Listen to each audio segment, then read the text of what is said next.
It feels like we were just talking about the IPL auctions yesterday, and boom, here we are already at the first match. I know, right? It comes around quick. The 2025 season is finally here, and we're kicking things off with a banger of a match. Yeah, Kolkata Knight Riders taking on Royal Challengers Bangalore at Eden Gardens. Gotta love Eden Gardens, such an iconic venue for cricket. And the atmosphere is always electric there, especially for a match like this. Definitely. And this isn't just any other matchup either. No, this is a clash of the titans. These two teams have a bit of history, don't they? Oh yeah, going into this match, KKR had the upper hand in head-to-head encounters. They did. They were sitting on 20 wins compared to RCB's 14. That's a pretty significant gap. So, there's always that extra bit of spice when these two sides meet. You can feel the rivalry. And to add even more intrigue to this opening match, both teams had new captains at the helm. Oh, yeah, that's right.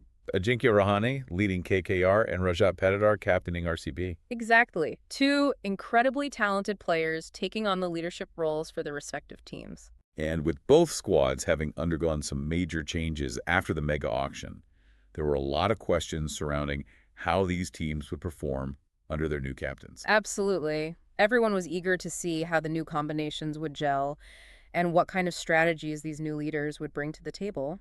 And speaking of strategies, the conditions at Eden Gardens on match day played a big role in the early decisions. Yeah, that overcast sky definitely had the captains thinking. RCB won the toss, and with those clouds looming overhead and the possibility of some moisture on the pitch, Patidar decided to bowl first. It was a pretty standard decision, really, given the conditions, hoping to exploit any early movement in the air or off the pitch. So with RCB choosing to field, let's talk about how KKR's innings unfolded. All right, let's break it down. KKR's innings didn't get off to the best start. No, it didn't. They lost a wicket early. Josh Hazlewood, that wily veteran. Oh, yeah, he's always a threat with the new ball. He struck in the very first over, getting Quinton de Kock to nick one behind. And that was a big wicket for RCB right off the bat. De Kock is a key player for KKR, and to lose him for just 4 runs. That's never ideal, especially in such a high-pressure match. But to KKR's credit, they didn't let that early setback completely derail them. No, they showed some resilience and fighting spirit.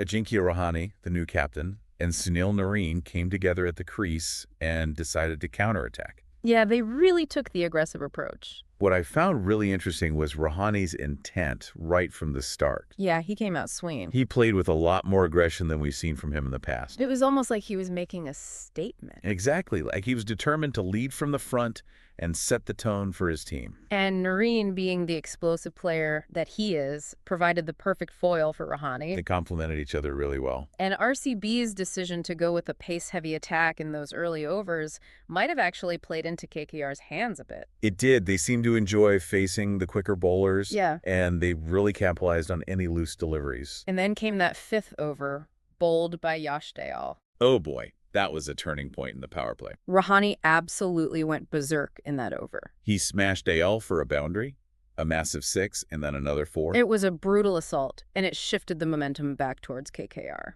That over really took the wind out of RCB's sails. And it gave KKR a huge boost in confidence. It did, and Narine also contributed with a well-timed boundary off Rasik Salam in the 4th over. So despite losing that early wicket, KKR had managed to reach a very respectable 60 for 1 at the end of the power play. They did, and Rahane was looking in ominous form. Yep. He had raced to 34 off just 17 deliveries. That's some serious hitting, and it set the stage for a potentially huge KKR total. So with KKR having weathered that early storm and put themselves in a strong position, how did they look to build on that during the middle overs? Well, the partnership between Rahane and Narine blossomed into something truly special. They put on a clinic of aggressive and intelligent batting. It was a masterclass in partnership building.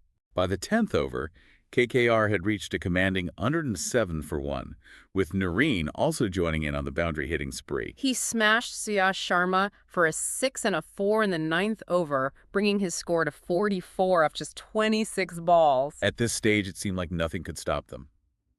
They were scoring at over 10 runs and over and looked set for a massive total. RCB were desperately searching for a breakthrough. And that breakthrough came in the 11th over when Patidar finally decided to bring on spin. Krunal Pandya, the experienced all-rounder, entered the attack. And boy, did he change the complexion of the game. He bowled with such guile and precision. In his very first over, he got the big wicket of Narine, who was caught at short third man. And then just 2 balls later, he struck again, this time removing Venkatesh Iyer. A double wicket maiden in the 11th over completely turned the tide of the match. It was a game-changing over, and it brought RCB right back into the contest. And Pandya wasn't done there. No, he had one more trick up his sleeve. In his next over, he got the prize scalp of Ajinkya Rahane. The KKR captain, who had played so brilliantly, was caught at long on for a well-made 56. And just like that, KKR had gone from a seemingly invincible 107 for 1 to a much more precarious 119 for 4. Pandya had single-handedly ripped through KKR's top order. And with their top 3 batsmen back in the pavilion, the pressure was now firmly on KKR's middle order to rebuild the innings. And that's where they faltered. They did. Rinku Singh and Andre Russell couldn't quite get going. And Pandya wasn't letting up either. He got the wicket of Russell caught at deep mid-wicket. So Pandya ended up with figures of 3 for 29, a truly match-winning performance. He was the difference maker for RCB in that innings. And with the run rate slowing down significantly, KKR needed someone to step up and provide some late-innings fireworks.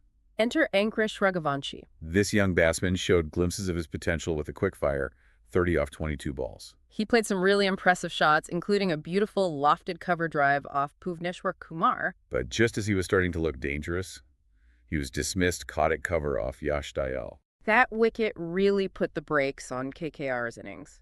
In the end, they managed to reach 174 for 8 in their allotted 20 overs. A score that probably felt about 15 to 20 runs short, considering their explosive start. Yeah, that middle order collapse really cost them. So let's talk about RCB's bowling performance. Well, Krunal Pandya was the standout performer, without a doubt. He bowled brilliantly. Those 3 wickets in the middle overs were crucial in restricting KKR. And Josh Hazlewood was his usual reliable self with 2 wickets for just 22 runs. And the other RCB bowlers also chipped in with wickets. But the key takeaway for me was how well they adapted to the conditions and bowled as a unit. Exactly. They managed to stifle KKR's scoring rate in those crucial middle and death overs. So 175 to win, not an insurmountable target, but still a decent chase. How did RCB approach their innings? Well, they came out all guns blazing. They did their new opening pair of Phil Salt and Virat Kohli put on an absolute batting clinic. They took the attack to KKR right from the start. Salt, playing against his former team, was particularly aggressive. He had a point to prove. He did, and he certainly made a statement. He smashed Harshit Rana for 14 runs in the first over, hitting 2 boundaries. And then in the 3rd over, he took on Sunil Narine, hitting him for a towering 6 over long on. Salt was batting with incredible fluency and power.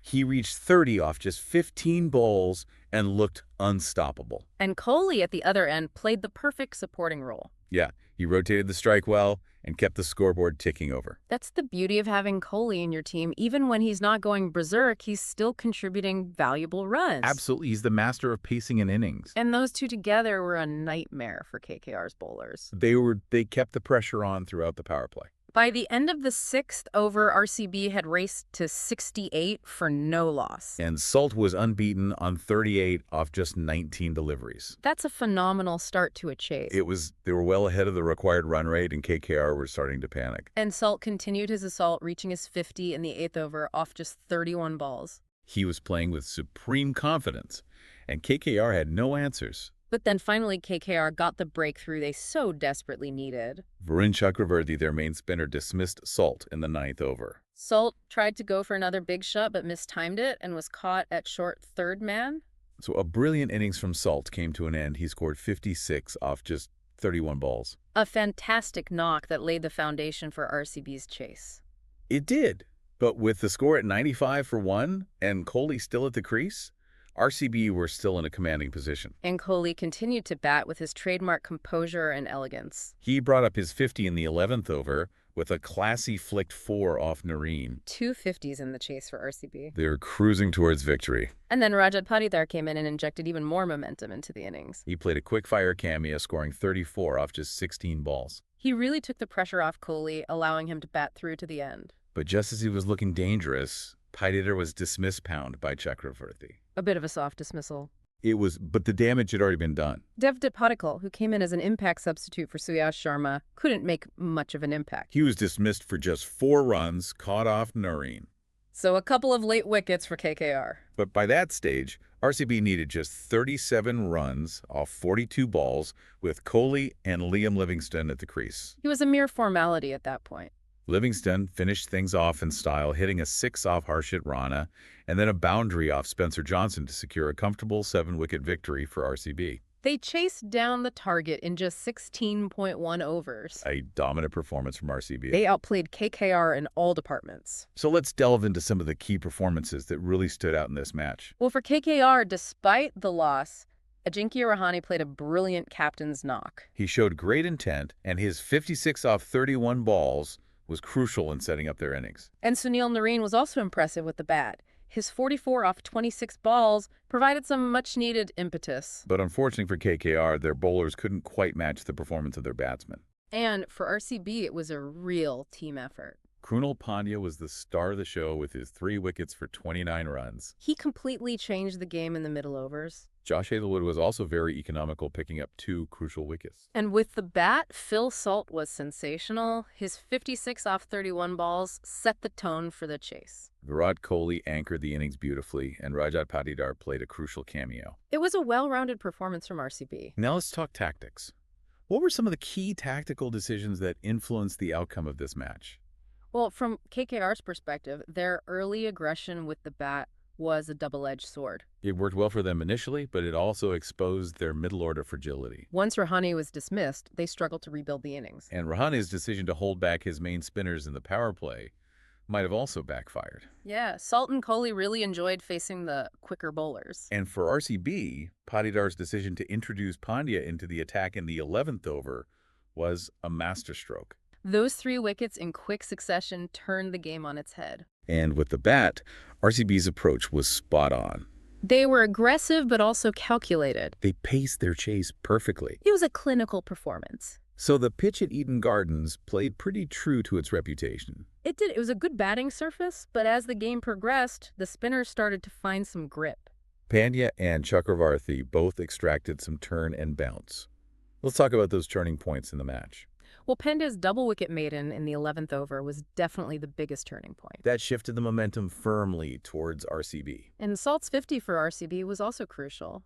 It gave them the perfect start to their chase. And Rahane's dismissal for KKR triggered that middle-order collapse, which ultimately cost them the match. Those were the defining moments of the match. So a comprehensive victory for RCB in the opening match of the 2025 IPL season.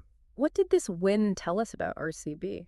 Well, it showed that they have a very potent batting lineup. Salt and Kohli look like a very dangerous opening combination. And their bowling attack is also quite balanced. Pandya's performance was particularly encouraging. And what about KKR? Well, they clearly have some firepower at the top of the order. But they need to find a way to address their middle-order woes. They were too reliant on Rahane and Narine. And their bowling attack needs to find more consistency. But it's just one game and it's a long tournament. Exactly. There's plenty of time for both teams to make adjustments and improve. RCB got off to a flying start, and they'll be looking to carry that momentum forward. While KKR will be hoping to bounce back quickly from this defeat. It's going to be a fascinating season. It is. And on that note, here's something for our listeners to ponder.